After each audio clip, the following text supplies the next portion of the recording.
안녕하세요. 사연 읽어주는 남녀입니다. 오늘도 와주셔서 감사드리며 그럼 오늘의 사연 읽어보겠습니다. 안녕하세요. 저는 지금 나이가 53입니다. 그런데 실제 제 나이에서 3살은 빼야 맞을 것 같아요. 제 머릿속에 3년의 세월이 모조리 지워져서 하나도 없거든요. 저의 30대 초반 그 언저리 3년, 아무것도 기억이 나질 않습니다. 세월이 흘러서 지금은 그 3년이 전혀 궁금하지도 않고 또 돌이키고 싶지는 않아요. 그런데 나이를 먹으니 1년 1년이 아까워서 조금은 손해라는 생각이 가끔 들곤 합니다. 무슨 말인지 이해하기 어려우시죠? 10수년 전 제게 큰 교통사고가 있었고 부분 기억 상실로 특정 3년만 제 뇌릿속에 없습니다. 아주 사라져버렸죠. 그 사고가 있고 수십 년이 지났는데도 아직도 기억이 없어요. 하지만 저는 어쩌면 잃어버린 그 3년이 행운이라고 생각합니다. 신이 절 위해 그 3년을 버려준 게 아닐까 싶어졌어요. 나 자신을 반성하고 끝없이 내 가족들에게 감사하는 마음으로 평생을 살라는 듯이요. 그 정도로 그 3년은 제게 쓰레기 같은 과거들로 가득 차 있었으니까요. 그리고 저 또한 그런 쓰레기 같은 사람이었습니다. 물론 저는 하나도 기억을 못하지만요. 기억이 지워진다는 건 마냥 슬픈 일은 아닌 듯합니다. 절 보면요. 제 입장에서 기억이 지워진 것은 행운이나 다름없었어요. 시간을 거슬러서 제가 깨어난 날부터 말씀드리겠습니다. 눈을 뜨기 전에 저는 심한 두통이 있었고 제 온몸을 누가 묶고 있는 듯한 기분이었습니다. 눈을 겨우 뜨니 제 눈앞에는 남편 그리고 제 소중한 아이들이 절 보고 있었어요. 얼마나 울었는지 딸아이 눈은 퉁퉁 부어 있었습니다. 깨어나자마자 저는 여기가 어딘지 왜 내가 병원에 입원해 있는 건지 물었습니다. 그러자 남편과 자식들이 서로를 쳐다보면서 한동안 말을 잇지 못했죠. 저는 정확히 제가 깨어난 그 시점에서 3년 전 딸아이가 취업이 되고부터의 기억이 없었습니다. 좋은 회사에 들어갔다고 가족들끼리 잔치도 하고 그랬었거든요. 케이크를 두고 고기를 먹고 가족들끼리 행복하게 웃었던 딱 그날. 그날 이후부터 제 기억이 끊어졌어요. 그래서 저는 깨어나서 가족들에게 뭐야, 우리 첫째 딸 회사 들어간다고 축제 분위기였던 게 어제인데 왜 이렇게 하루아침에 장례식 분위기가 돼버린 거야? 대체 어떻게 된 거야? 난 왜 누워있고? 당신도 다쳤네? 뭐야, 말해줘. 왜 다들 아무 말도 안 해? 제가 계속해서 꼬치꼬치 묻자 첫째 딸이 급히 의사를 불렀습니다. 의사는 제게 오늘이 날짜가 어떻게 되는지를 물었고 전 정확히 3년 전 여름이라 했어요. 그러자 의사는 남편과 아이들을 보더니 남편에게 제가 검사를 다시 받아봐야 한다고 말했습니다. 심각한 표정이었어요. 저는 깨어나자마자 몇 가지 검사를 더 받고 수없이 많은 질문을 받았었습니다. 진단 결과로는 부분 기억 상실이었어요.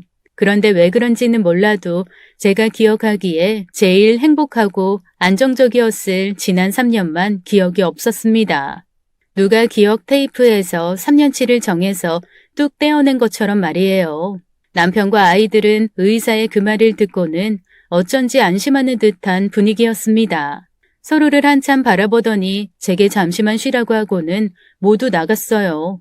그리고는 1시간이 넘어서야 다시 제게로 돌아왔습니다. 저는 가족들이 돌아오자마자 왜 사고가 난 건지, 왜 나 혼자만 다친 건지 물었습니다. 나 어디 가다가 이렇게 다친 거야? 차 사고라니. 당신 운전 정말 잘하잖아. 동승자가 당신이 맞아? 아니, 운전자가 말이야. 나는 이렇게나 많이 다쳤는데 당신은 머리 조금 다친 거야? 어쩌다가 이렇게 된 건데 비가 왔었나? 우리 어딜 가고 있었어? 나는 운전석이라서 덜 다친 거야. 미안해 여보. 내가 조금만 더 주의할걸. 이제는 다 괜찮아. 당신만 깨어났으면 다 된 거야. 당신이 한동안 안 깨어나서 우리 진짜 많이 걱정했어. 그깟 3년 기억 좀 안 나면 어때? 별거 없었어. 의사 선생님이 무리해서 기억해내려고 하지 말래. 그러니까 기억하려고 너무 애쓰지 마. 당신이 멀쩡히 깨어난 것만으로도 괜찮으니까. 그래 엄마, 애쓰지 마. 그 3년 우리 별일 없었어. 그냥 평소같이 아빠는 출근하고 나도 회사 가고 엄마는 살림했고 뭐 하나 특정할 것 없이 흘러간 시간이었어. 그깟 시간 버려도 아쉬울 것 하나 없을 만큼 말이야. 엄마는 그냥 3살 덜 먹은 걸로 치자. 우리끼리, 응? 남편과 가족들의 말로는 그저 남편과 제가 외식을 하려고 같이 차를 타고 나섰다가 사고가 난 것이라고 말했습니다. 큰 덤프트럭과 부딪혔고 차가 반파가 될 정도로 정말 큰 사고였다고 말이죠. 그래서 구사일생으로 살아났으니 천만다행이라고만 했습니다. 그리고 이상하게도 온 가족이 제가 그 3년치의 기억을 끄집어내기를 꺼려하는 듯한 분위기였죠.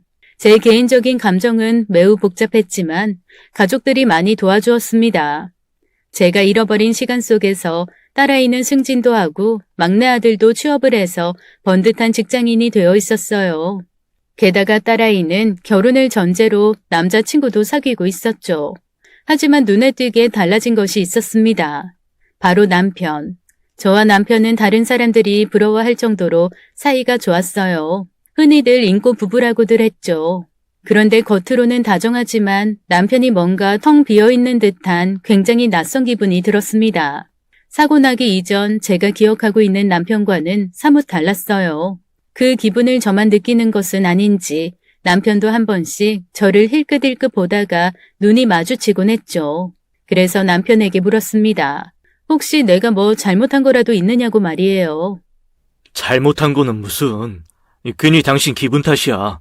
몸이 안 좋으니 불안해서 그래. 너무 신경 쓰지 마. 아니야. 뭔가 당신 분위기가 많이 달라. 전에는 날 그렇게 보지 않았어.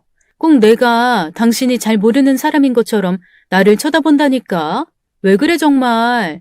같이 사고 났는데 나만 많이 다쳐서 미안해서 그래? 괜찮아. 당신이라도 덜 다쳤으니 천만다행인 거지 뭐. 그리고 아무리 3년이 지났다고 하지만 당신 왜 이렇게 말랐어. 내가 당신 배 나왔다고 엄청 놀렸었는데 지금은 말라도 너무 말랐어. 다이어트를 심하게 한 거야? 아무리 내가 놀려도 살 뺄 생각 없다던 사람이 갑자기. 그리고 안색도 많이 안 좋아 보여. 어제 집에서 발견했는데 대체 소주병이 집에 왜 이렇게 많아? 애들이 먹은 것 같지는 않고. 그것들 다 당신이 먹은 거야?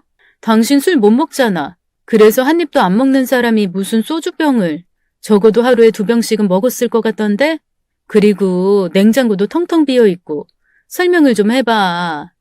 제가 남편에게 계속해서 묻자 듣고 있던 첫째 딸이 대답해 주었어요.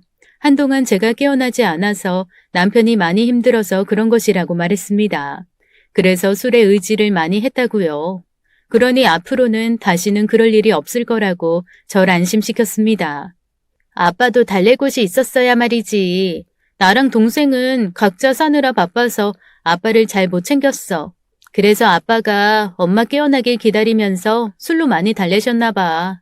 너무 걱정하지 마, 엄마. 깨어나고 나서는 단 한 잔도 안 드시잖아. 엄마도 봐서 알지? 이제 저것들도 다 치워야지. 가족들 모두가 조심스러워 보였지만 그렇다고 계속 이상하게 볼 건 아니었죠. 제가 기억하는 우리 가족은 남부러울 것 없이 행복하기만 했으니까요. 저는 한동안 물리치료를 하러 병원을 자주 오갔습니다. 거의 하루 종일이 치료 또 치료였어요. 목뼈와 어깨뼈가 금이 갔고 얼굴은 말할 것도 없이 멍투성이었습니다. 수술을 몇 차례나 받았다는데 중간에 단 한 번도 제가 깨어나지 않았다고 했죠. 의사 선생님께서도 저를 볼 때마다 살아있는 것이 기적이라고 했습니다. 몇 번씩 통원 치료를 받고 집에 돌아가면 바뀌어져 있는 집안 모습에 적응을 하려고 애를 썼습니다. 3년 전에 이사를 했다고 하는데 원래 살던 집에서 한참이나 멀어진 곳이었죠. 전에 살던 집에는 아는 사람들도 많고 친한 사람들도 많았거든요. 왜 내가 이곳까지 이사를 왔을까도 이해가 되지 않았습니다. 그런데 가족들이 제가 주변 환경이 좋아서 이사를 하자고 했다고 하더라고요. 엄마가 여기 오고 싶다고 했어. 집도 넓고 동네 분위기도 좋다고 말이야. 우린 늘 엄마 의견에 따라주잖아. 엄마가 결정권자라. 안 그래? 또 어디서 이 동네가 좋다는 소문 듣고 이리로 오자고 한 거겠지 뭐. 우리는 엄마가 오자는 대로 이사 온 것뿐이야. 이상할 거 하나도 없어. 그리고 전에는 그 집이 주택이었잖아. 그래서 엄마가 쓰레기 처리하는 것도 힘들다, 집 관리하는 것도 너무 힘들다 노래를 불렀었고, 그래서 여기 아파트로 온 거지 뭐. 안 그래? 어떻게 좀 기억나는 게 있어? 혹시나 떠오르고 하는 거 말이야. 아니, 나는 기억 하나도 안 나지. 내가 여기 오고 싶다고 했다고? 난 그 주택 맘에 들어 했는데 이상하다. 아직 낯설어서 내가 별의별 생각이 다 드는 모양이야. 고마워, 딸. 바보가 된 엄마 이것저것 알려주느라 고생이 많네. 그제야 딸아이는 다행이라는 듯이 숨을 크게 들이쉬었습니다. 그리고 집안에 또 달라진 것이 원래 거실에 아주 크게 가족 사진이 있었어요. 그 가족 사진 찍는다고 온 가족이 일찍부터 샵에 가서 난생 처음 메이크업도 받고 한껏 꾸미고 찍었던 기억이 있거든요. 제가 깨어나고 4년 전쯤인가 제가 기억을 잃기 바로 직전에 찍었던 거라서 분명하게 기억하고 있었습니다. 그래서 남편에게 그 큰 액자는 왜 치웠느냐고 어디 있느냐고 물어보았어요. 그런데 남편이 갑자기 박혀있던 못이 떨어지면서 액자가 와장창 다 깨져버렸다고 하는 거예요. 액자를 다시 만들어야지 하다가 미뤄지고 그러다가 제가 사고가 난 거라고 말이죠. 그거 우리 유일한 가족 사진인데 다시 인화해서 달아야지. 집에 사진 하나 없으니까 너무 횡하잖아. 그리고 그 사진뿐만이 아니라 없어진 게 한두 가지가 아니야. 집은 전보다 더 넓어지긴 했는데 왜 집안 물건이 거의 없어진 느낌이 들지? 액자부터 다시 인화해서 끼우자. 다른 작은 사진들도 다시 정리하고. 나 이제 안 아파. 내가 다 할 수 있어. 남편은 무리하지 말라고 했지만 저는 이상하게도 기운이 샘솟는 느낌이었습니다. 제가 깨어나지 않고 누워있던 게 반년이라고 했는데 아무래도 그동안 저만 속 편하게 오래간 쉰 것이 아니었나 싶더라고요. 그 정도로 몸 상태는 가뿐했죠. 그리고 가족들이 걱정할까봐 아무렇지 않은 척하다가도 한 번씩 잠이 들면 제가 모르는 장면들이 꿈에서 펼쳐지곤 했습니다. 남편이 마구 화를 내고 물건을 집어던지고 제게 원망하는 식의 말을 독하게 내뱉는 딸아이, 울고 있는 막내 아들, 그리고 전혀 모르는 얼굴들까지. 그런 꿈을 꾸고 나면 머리가 한없이 아팠고 그날에는 병원에 가야 했습니다. 병원에 가서 꿈속의 기억들을 의사 선생님께 말씀을 드렸죠. 그러자 선생님께서 기억에도 잠금장치 같은 것이 있다고 했습니다. 굳이 꺼낼 필요가 없다고 제 자신이 억누르고 있기 때문에 꺼내려 해도 기억이 안 나는 거라고 말이죠. 시간이 조금 더 지나서 제게 완전한 안정이 찾아오면 불현듯 떠오를 거라고 했습니다. 저는 기억이 없으니 그저 그렇구나 할 수밖에요. 그러던 어느 날 가족들이 모두 출근을 하고 저는 혼자 남아 청소를 하고 있었습니다. 쓰레기를 막 버리러 나가는데 한 아주머니가 제게 아는 척을 하는 겁니다. 아이고, 이제야 뵙네요. 많이 다치셨다고 들었어요. 지금은 좀 괜찮아요? 아니지. 보아하니 아직 덜 괜찮구만. 한동안 이 집이 계속 비어 있어가지고 바깥 양반분만 간간히 오가면서 인사하고 안부 나누었었거든요. 사고가 어쩜 그래도 크게 났대 그래? 우리 단지 사람들은 어떻게 이사를 오자마자 사고가 나느냐고 터가 안 좋은가 했다니까요. 이사하고 바로 병원 가셔서 이제야 새로운 집에서 사시는 것 같겠어요. 이사 날에도 따님하고 바깥분만 뵙고 어쩌다가 아드님 한번 뵙고 오늘 처음 뵙는 거네요. 그래도 우리 이렇게 살아서 만나 얼마나 다행이게요. 분명 가족들은 이사를 3년 전에 왔다고 했는데 이웃 아주머니 말로는 제가 사고가 났을 시점에 이사를 급히 왔다고 했습니다. 이삿날에도 이사업체 사람들이 대부분이었지 우리 가족들은 없었다고 말이죠. 그래서 의아했어요. 왜 가족들은 나한테 그런 거짓말을 한 걸까 하고요. 제가 마음에 들어서 계획 끝에 이사를 한 거라 했는데 들은 바와는 전혀 다른 것들이 한둘이 아니었습니다. 게다가 제가 잠이 들어있으면 가족들끼리 오래간 대화를 하는 것 같아 보였어요.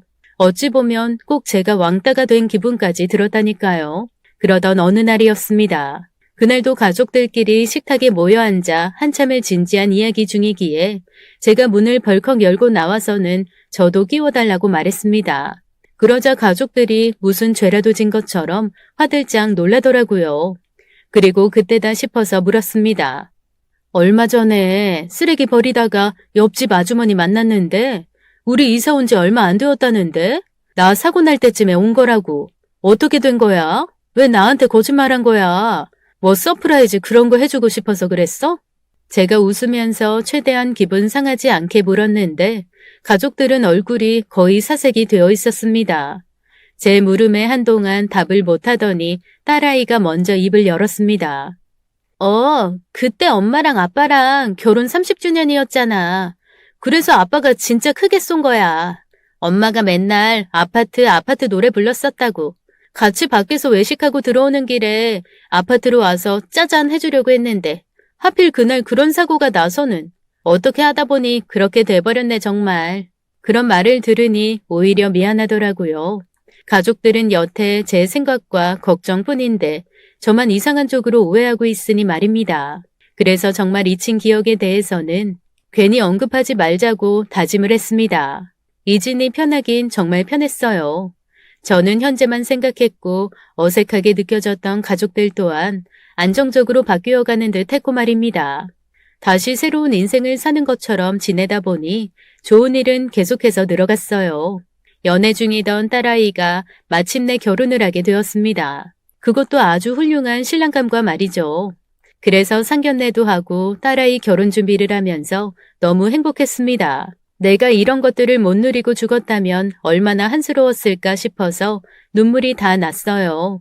그날도 딸아이와 결혼 예물을 한참 보다가 집으로 돌아가려는데 어떤 여자분이 제게 아는 척을 하는 겁니다. 어머 언니, 웬일이야. 죽은 줄 알았어. 핸드폰 번호도 바뀌고 갑자기 그만두고 왜 그랬어? 무슨 일이라도 있었던 거야? 우리 지점 옮겨서도 같이 일하기로 해놓고는 갑자기 잠수 타서 놀랐었어. 물론 언니 남편이 찾아와서 짐도 다 찾아가고 설명해주기는 했지만 집도 엄청 멀리로 이사했더라. 그때는 왜 그랬던 거야? 혹시 그 사람 때문인 거야? 엄마가 교통사고가 크게 나서 깨어나신 지 얼마 안 되었어요. 이거 제 명함인데 받으시고 저랑 말씀하세요. 저희가 일정이 빠듯해서 먼저 가볼게요. 엄마, 가자. 딸아이는 제가 입을 뗄 새도 없이 저를 당겨 성큼성큼 집으로 걸어갔어요. 저는 몇 번이고 뒤돌아봤는데 그 여자가 저를 계속 바라보고 있었습니다. 그런데 도저히 어디서 봤는지 기억이 나질 않는 거예요. 그리고 그 여자가 한 말들도 다 뭔 소린지 모르겠고요. 그래서 집으로 가면서 딸아이에게 누구냐고 물으니 딸아이가 그저 아름아름 친하게 지냈던 깊지 않은 사이라고 설명했습니다. 그냥 이름도 제대로 모르고 엄마가 그랬었어. 되게 말 많고 말 실수 많이 하는 그런 가벼운 분이라고. 그래서 다시는 상종하고 싶지 않다고 했어. 이참에 그냥 정리해. 그렇게 득될 사람 같지 않더라고. 엄마가 맨날 욕했었으니까. 그래서 아빠도 저 아줌마 싫어했거든. 물론 나도 싫어해. 순진한 우리 엄마 여기저기 이상한 데 데려가기나 하고. 암튼 발라당 까진 아줌마야. 몰라도 되니까 아무 신경도 쓰지 마. 내가 명함 드린 건 제대로 따로 말씀드리려고 그런 거니까 엄마는 머리 아프게 신경 쓸 필요 없어. 딸은 그 여자를 다시는 만나선 안 될 사람이라는 듯이 말했습니다. 그런데 제 마음은 이상하게 그 여자분이 계속 신경이 쓰였죠. 그래서 어느 날 몰래 딸아이 핸드폰을 들여다보았습니다. 딸이 명함을 주었었기 때문에 혹시나 연락이 들어와 있을까 싶어서요. 그런데 그 여자의 연락이 문제가 아니라 딸아이의 핸드폰 속에는 알 수 없는 연락들이 수없이 많았습니다.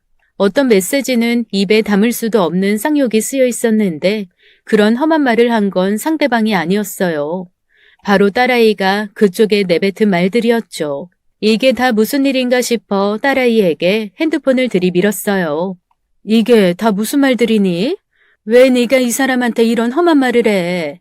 찾아오기만 해봐라. 가만 안 두겠다. 왜 협박이야? 너 내가 아는 내 딸 맞는 거니? 얼른 설명해봐. 그리고 어제 만난 여자한테도 왜 나한테 접근하지 말라고 협박을 했어? 그 사람 정말 내가 아는 사람은 맞는 거야? 그리고 남자라니. 내가 만나는 남자라니. 여기서 말하는 만나는 사람이 나와 만났다는 그런 뜻이니? 바람, 불륜, 더러운 관계? 이런 말들이 다 뭐냔 말이야. 얼른 설명해봐. 엄만 알 필요 없어. 아무것도 아니니까 걱정하지 마. 제발, 엄마. 제발 우리가 하자는 대로만 해. 알려고도 하지 말고 알아내려고도 하지 말아줘. 제발.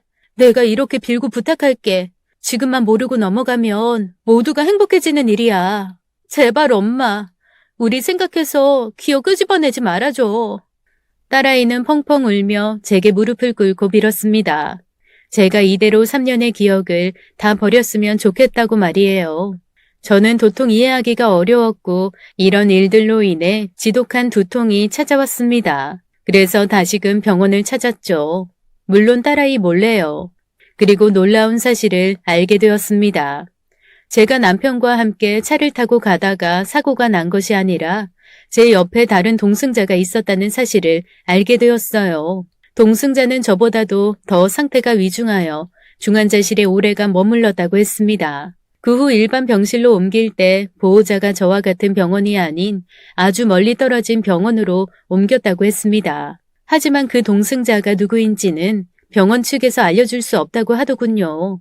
그리고 남편은 저와 같이 차에 타 있던 것이 아니라 뒤를 쫓아오다가 이중 추돌로 사고가 났던 것이라고 했습니다. 그래서 저보다는 경미했다고 했죠. 너무나 혼란스러웠어요. 가족들이 제게 전해준 말들 대부분이 다 거짓이었죠. 그 누구도 믿을 수 없는 기분이었습니다. 그래서 저는 딸아이 휴대폰에서 찾아낸 우연히 만났던 그 여자에게 연락했어요. 그리고는 만나서 이야기를 듣게 되었습니다. 제 사정에 대해 먼저 설명을 했어요. 사고로 3년의 기억이 전부 날아갔다고 말이죠. 그러자 그 여자는 한참을 당황하다가 늦게 입을 열었습니다. 어머, 어쩜 그런 일이 다 있어? 어쩐지 나랑 많이 친했어, 언니. 고작 1년 못 봤다고 날 기억 못하길래 나 정말 놀랐잖아. 딸내미가 나한테 언니한테 연락하지 말라고 하더라고. 형부랑 아직 이혼 안 한 거지? 결국 끝까지 안 해준 거지? 그 사람은 본처랑 정리 못했대? 그래서 둘이 아직 살림 못 합친 거야? 대체 그게 무슨 말이에요? 본처? 이혼? 살림? 나 정말 아무것도 기억 못해요. 말해줘요. 사실이 뭔지. 언니 바람 피웠잖아. 우리 같이 일할 때 왔던 손님이랑. 바람이라기도 참 길었는데 그게 딱 3년이겠네. 아니, 이제 4년 됐지. 둘이 마음이 너무 잘 맞고 지금 남편에 비하면 비교도 못한다고. 오죽하면 남편이랑 이혼하고 그 남자랑 살고 싶다고 노래를 불렀었잖아. 그럼 그 남자는 어디 있는데? 외국으로 돌아갔대? 그 본처가 워낙 세야 말이지. 우리 일하는 옷가게 와서는 다짜고짜 언니 머리구덩이 잡고 주먹으로 얼굴을 그냥 그때도 언니 오래 입원했어. 그 남자 본처한테 폭행당해서. 아무래도 그 남자랑 언니는 아닌가 봐. 매번 사건이 생겨. 그것도 아주 크게. 그러다가 제명에 못 살겠어. 그러니까 그만해. 그래서 딸내미가 그렇게 말렸구만. 가족들이 언니가 돌아오길 바라는 모양이야. 에휴, 내가 그럼 괜한 입방정 떤 건가? 모르는 게 약인데. 충격적이었습니다. 제가 바람녀, 불륜녀였다는 거예요. 잃어버린 3년 동안에요. 저는 가정주부로 아이만 키우면서 살다가 3년여 전에 딸아이 예물을 보러 갔던 그 쇼핑몰에 아르바이트를 했었습니다. 거기서 일하면서 손님으로 왔던 남자와 눈이 맞아 바람을 피웠다는 겁니다. 너무나 서로 뜨겁게 사랑해서 남편이고 자식이고 다 버리고 이혼 생각까지 해가면서 불륜남과 재혼을 계획하고 있었다니요. 상상도 할 수 없었습니다. 그 여자에게 그 남자의 연락처를 받아냈어요. 아직도 믿을 수가 없었어요. 제가 그런 식의 삶을 살았다는 게, 그렇게도 사랑하는 가족들을 처참하게 배신을 했다는 게 믿기지 않았습니다. 그 여자에게 이런저런 이야기를 다 듣고 나니 저는 바로 집으로 돌아갈 수가 없었습니다. 집 근처에서 울면서 서성였어요.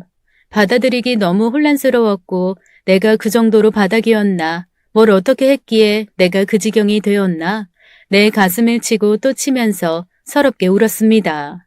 이 미친 거사, 네가 대체 왜 복에 겨워서 그랬니? 사는 게 아주 여유가 넘쳐서 그래서 그런 거야? 어떻게 애들을 버리고 남자 하나 때문에 그런 생각까지. 왜 그랬어, 왜? 이 미친 거사, 정신 좀 차려. 제 주먹으로 가슴을 치고 머리를 치고 사방을 다 쳐봐도 기억이 나질 않았습니다. 어쩌면 세상의 모든 사람들이 저를 속이고 있는 기분이 들었어요. 한참을 자학하다가 집에 들어갔고 저는 입을 다물었습니다. 제가 상처를 준 가족들에게 단 한마디도 할 수가 없었어요. 당신 몸도 성치 않은데 어딜 그렇게 길게 다녀왔어? 어지럽거나 속이 안 좋지는 않았어? 밥은 먹었고? 괜찮았어. 오늘은 집에만 있어서 그런가 너무 갑갑해서 동네랑 마트랑 목적지 없이 많이 왔다 갔다 했어. 지금은 좀 괜찮네. 나아졌어. 그러니까 너무 걱정하지 마. 그래, 다행이네. 우리 딸 조금 있으면 결혼하니까 우리 가족들끼리 여행이라도 갈까?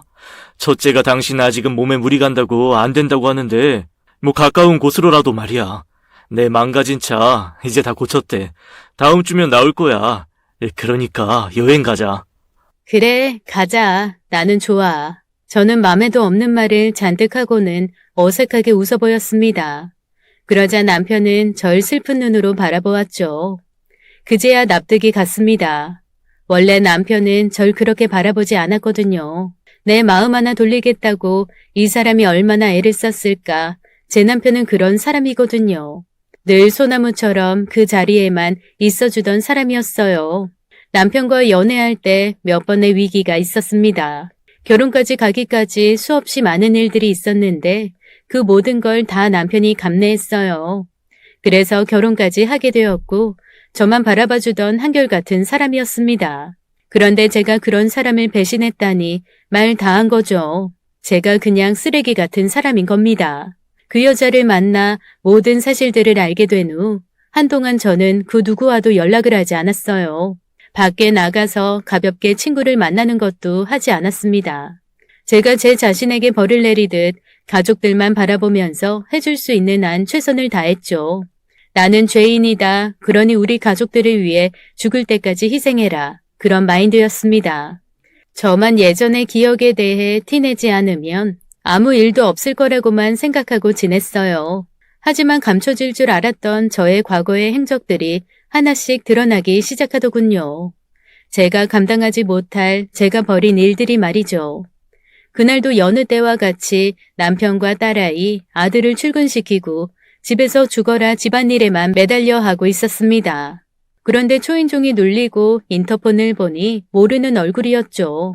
그래서 누구세요 하고 물으니 다른 말 없이 나야 라는 대답이 들려왔어요. 문을 여니 상당히 화려한 복장의 여자가 절 쏘아보고 있었습니다. 제가 정말 누군지 몰라서 멍하니 바라보자 그 여자는 어이없다는 듯이 참 기가 막히네. 너는 너 죽도록 팬 여자 얼굴도 기억 못하니? 멍청해서는 그 머리로 감히 바람 피울 생각은 했어? 나 그 사람 와이프야. 너랑 놀아난 그 인간이 내 남편이라고. 보아하니 멀쩡하네. 난 또 죽었나 싶어서 조의금이라도 줘야 하나 했는데 아주 멀쩡한 모습이야. 그 사람은 아직도 잠들어 있어. 너 죽을까봐 지 쪽으로 핸들을 틀었거든. 아주 그 사랑이 어찌나 절절하든지 못 봐주겠더라. 그런데 넌 아직 이혼은 안 당했나 보다. 우리 가정은 그렇게 박살내놓고는 넌 잘 사나 봐? 어떻게 내 말을 다 듣고도 그냥 살 수가 있어? 네 남편도 참 대단하시다. 상이라도 줘야 할까 봐. 바람난 와이프가 어떻게 놀아났는지 다 알고 있는 남편이 다 묻어주고 그대로 같이 산다라. 그것도 이사까지 하면서? 하긴 나도 그 사람이랑 절대 이혼 안 해. 아니 못해. 평생 이혼 안 해주고 괴롭히기만 할 거야. 너랑 다시 만나게 안 해. 그 여자는 제게 선전포고를 하듯 말하고는 돌아갔습니다. 저는 그 순간에 멍하게 그 자리에 그대로 서 있었어요. 그러다 갑자기 저 여자를 놓치면 안 되겠다는 생각이 불현듯 들었어요. 그래서 미친 듯이 뛰쳐나가 막 차에 오르려는 그 여자의 발을 낚아채고는 부탁을 하게 되었습니다. 제가 기억을 하지 못한다. 그러니 모든 걸 다 빼놓지 말고 말해달라고요. 처음에는 그 여자가 멈칫하더니 제게 쉬하지 말라고 했어요. 그러다 제 눈빛을 보곤 사실인지 헷갈려하다 결국에는 진단서까지 보여주고서야 이야기를 제대로 들을 수 있었습니다. 저 정말 속이는 게 아니고 기억이 아예 없어요. 그쪽 분도 모르고 그쪽이 말하는 그쪽의 남편. 그분도 제가 얼굴도 이름도 아무 기억이 없습니다. 우리 가족들은 다 감추고 있어요.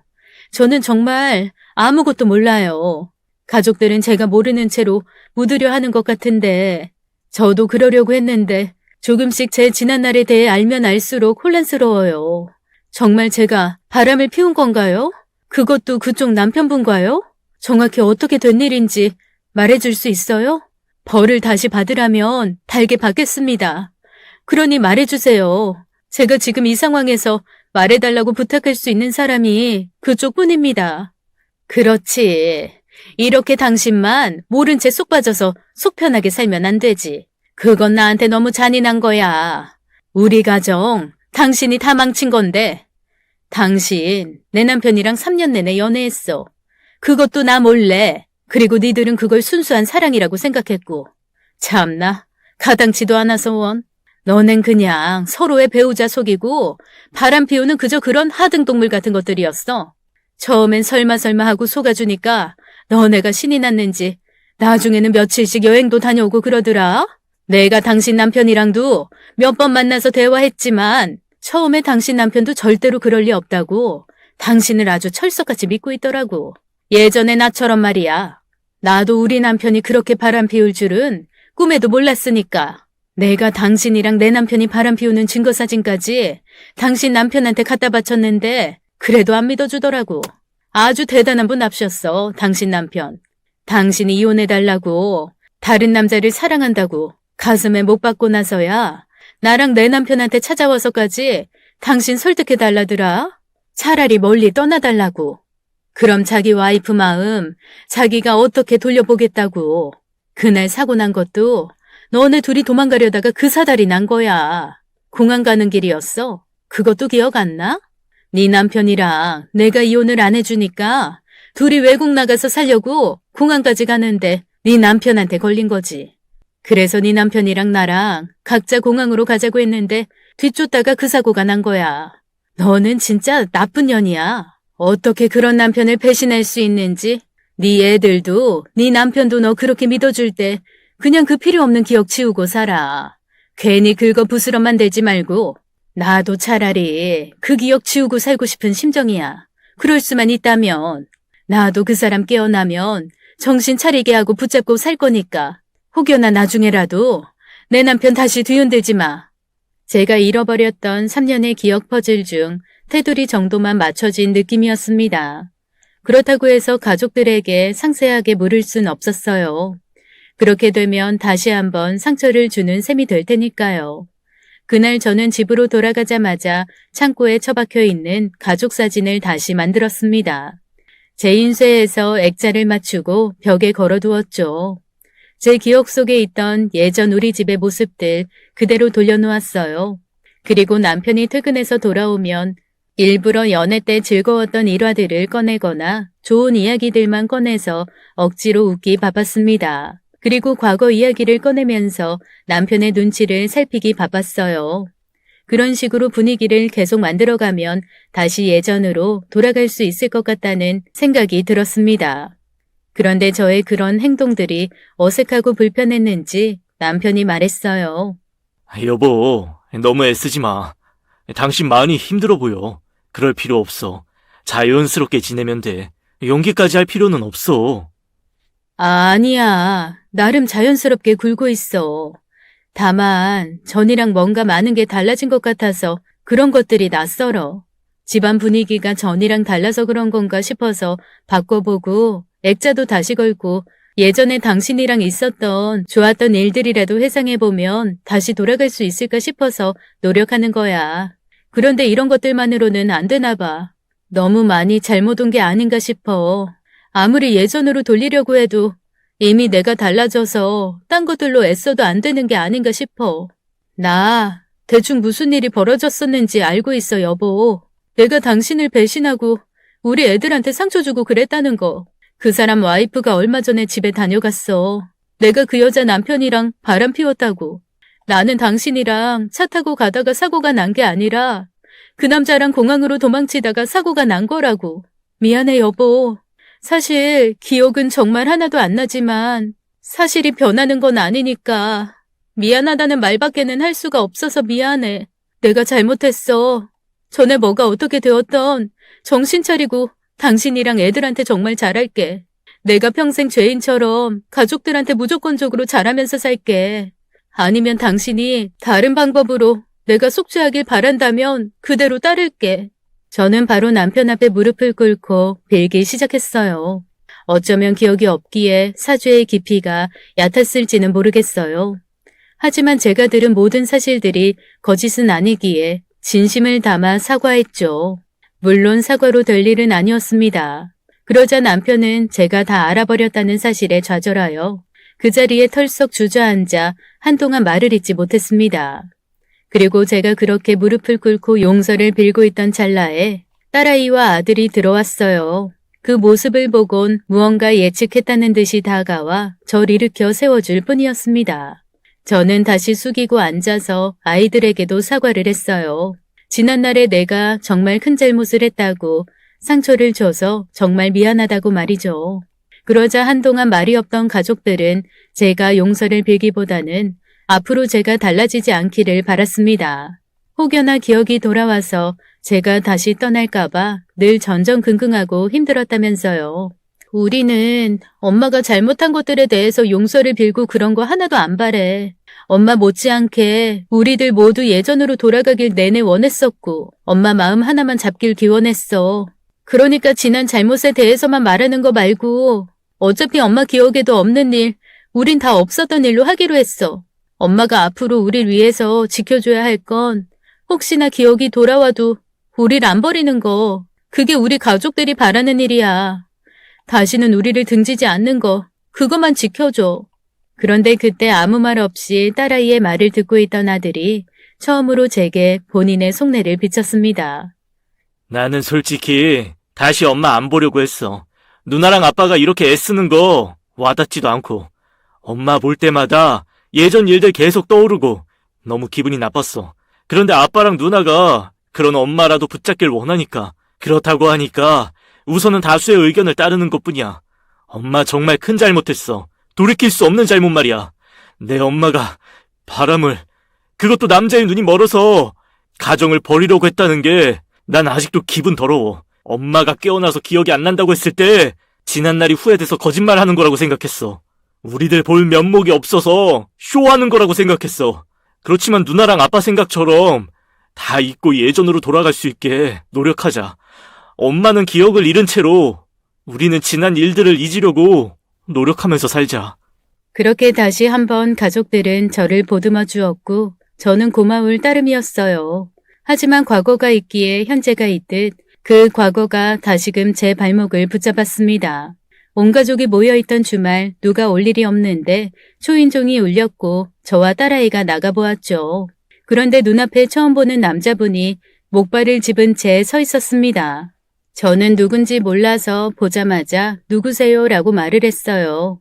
딸아이는 저를 자신의 뒤편에 세우더군요. 그 남자는 저를 안타까운 눈빛으로 바라보더니 자길 기억 못하느냐고 끝내 눈물을 보였습니다. 어떻게 나만 잊을 수가 있어? 우리 같이 약속했던 것들 다 잊었어?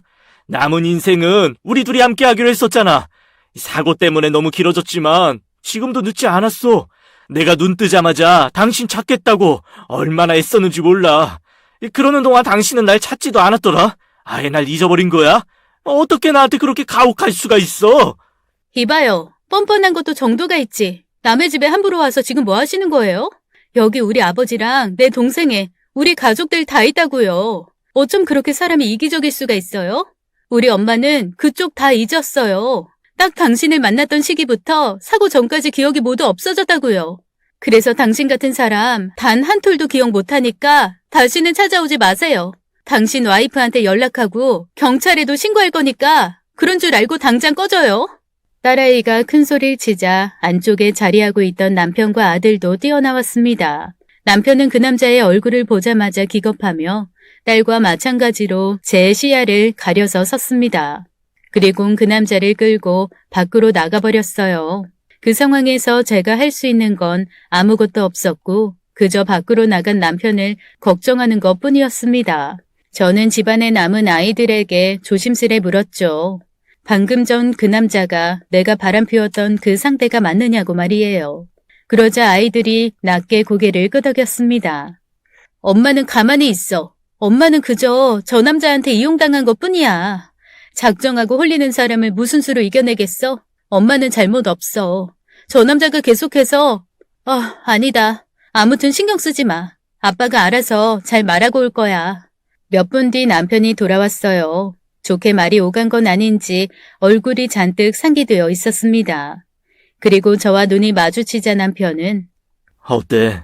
오랜만에 보니 반가웠어? 아니면 못 보다가 얼굴 보니 애틋하고 그랬나? 당신 정말 기억 안 나는 건 맞아? 정말 저 인간도 기억이 없는 게 맞냐고. 속이 많이 상했는지 남편은 결국 참고 있던 응어리가 터져나왔습니다. 그런 비난까지도 뭐라 대꾸해줄 기억이 제겐 없었어요. 그저 말없이 남편의 말을 듣고 있을 뿐이었죠. 제게 그렇게 말한 남편은 감정이 좀 가라앉자 아차 싶었는지 뒤늦게 제게 방금 전 말에 대해 사과했습니다. 신경 쓰지 않으려고 해도 어쩔 수 없이 얼굴을 마주하니 분노가 끌어올라서 어쩔 수 없었다고 하더라고요. 가족들은 저만 괜찮으면 다 괜찮다 말했지만 어쩌면 제 얼굴을 볼 때마다 떠오르는 기억 때문에 더욱 힘들어 보였습니다. 그래서 남편에게 이렇게 억지로 노력하는 것보다는 당분간 떨어져서 지내는 것이 어떨지 조심스레 말했어요. 그러자 남편의 눈빛이 돌변하더니 역시 그렇지. 당신 그 남자 만나니까 기억이라도 난 거야? 다시 우리 버리고 그 남자한테 돌아가고 싶어졌어? 그런 거야? 지금 우리 핑계 대면서 떨어뜨려 놓으려는 거지. 그렇지.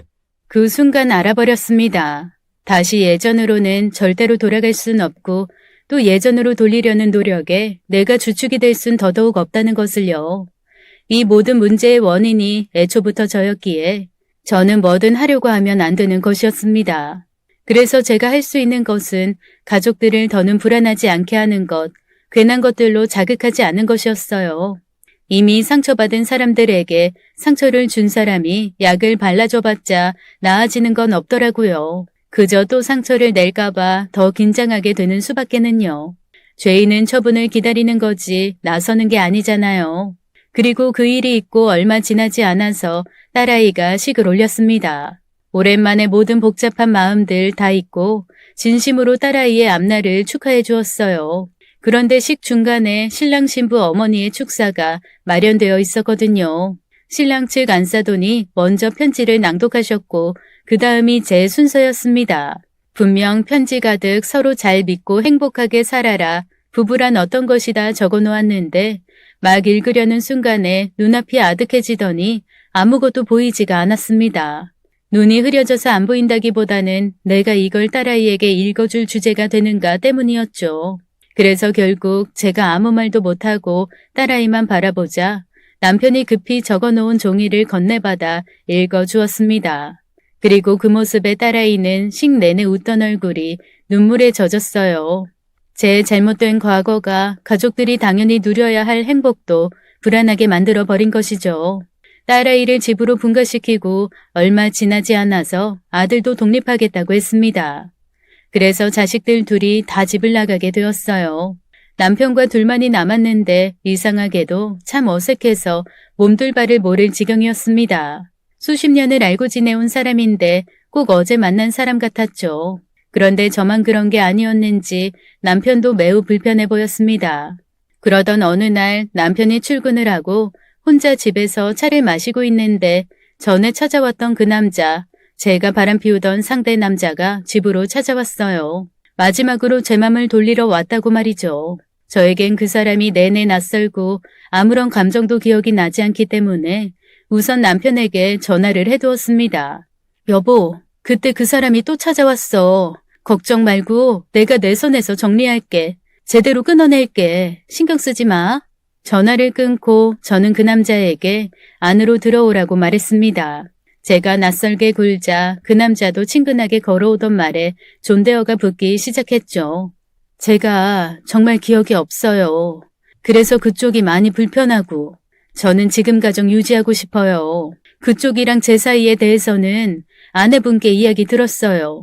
그런데 지난 일이고 저는 그런 나쁜 관계 더 이어가고 싶지 않아요. 당신이 어떻게 나한테 그럴 수가 있어?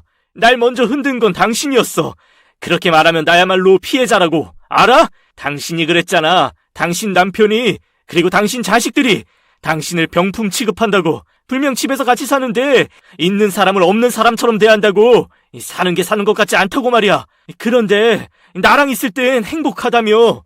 그래서 나랑 같이 못 있을 바엔 죽는 게 낫겠다고 했잖아. 그날 우리가 사고 난 날 차 핸들 당신이 꺾었어.